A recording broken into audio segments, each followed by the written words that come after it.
Hi friends, இன்றைக்கி breakfast time lunch time ஒரே டைமில் குக் பண்ணி வச்சுட்டு வந்துட்டேன். ஃபர்ஸ்ட்டுக்கு வெஜிடபிள்ஸ் எல்லாம் கட் பண்ணி வச்சுக்கொண்டா ஈஸியாக இருக்கும்.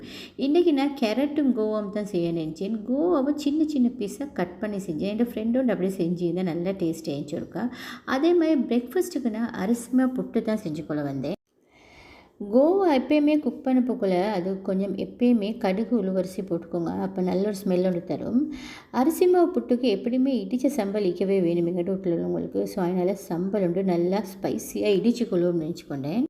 புட்டு இடியாப்பம் இது எது செஞ்சாலும் வார்மரில் போட்டு வச்சு பாருங்கள், நீங்கள் சாப்பிடக்குள்ள நல்ல வார்ம் ஆகிக்கும், நல்லா டேஸ்டியாகவும் மிக்கும். கேரட் கோவாக்கு எப்பயுமே தண்ணி பாலில் கூட்டி அதே மாதிரி நல்லா திக் மில்க் ஆட் பண்ணி எடுத்தால் சூப்பர் ஆகிக்கும். இந்த சிக்கன் கறியும் நல்லாவே குக் ஆகி கிடைக்குது. சிக்கன் வந்து புட்டுக்கும் சரி எப்படி லஞ்சுக்கும் சரி ரெண்டுக்கும் 2 in 1 குக் பண்ணி எக்கும் கொஞ்சம் பாயில் பண்ணி எடுத்துட்டேன்.